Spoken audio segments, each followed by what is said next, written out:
मुझ खातिन हज़रात, 67 साल मेरी उम्र है और इसमें से 50 साल ऐसे हैं कि जिस 50 साल में मैंने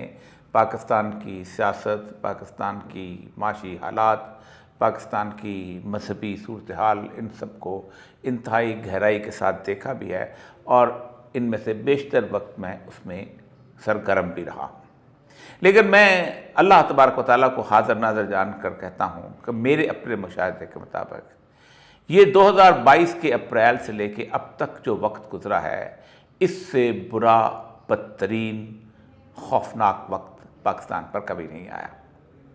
उसकी वजह क्या है? उसकी वजह यह है कि एक तवील अरसे से हम जो कुछ पाकिस्तान के साथ करते आए हैं, यूँ लगता है कि हमारा मकाफ़ात अमल की सूरत हाल आ गई है